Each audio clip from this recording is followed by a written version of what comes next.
மயிலாடுதுறை நகராட்சிக்கு கொள்ளிடம் ஆற்றில் முடிகண்டநல்லூர் எனும் இடத்தில் இருந்து நீரேற்றம் செய்யப்பட்டு மயிலாடுதுறை மக்களுக்கு தினமும் காலை 1.5 மணி நேரம் குடிநீர் வழங்கப்பட்டு வந்தது.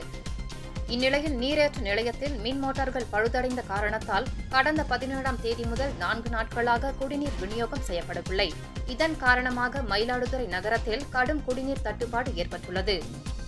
போதிய டேங்கர் வசதி செய்து குடிநீர் வழங்காத காரணத்தால் பாதிப்படைந்த பொதுமக்கள் மயிலாடுதுறை திருவாரூர் நெடுஞ்சாலையில் கண்ணார தெரு என்ற இடத்தில் காலி குடங்களுடன் சாலை மறியல் போராட்டத்தில் ஈடுபட்டனர்.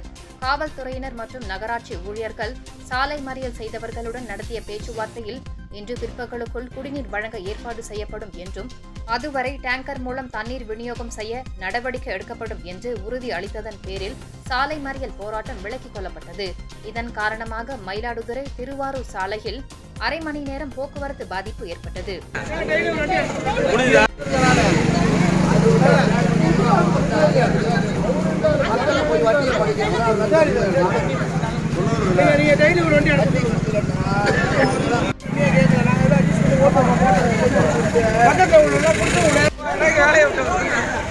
வர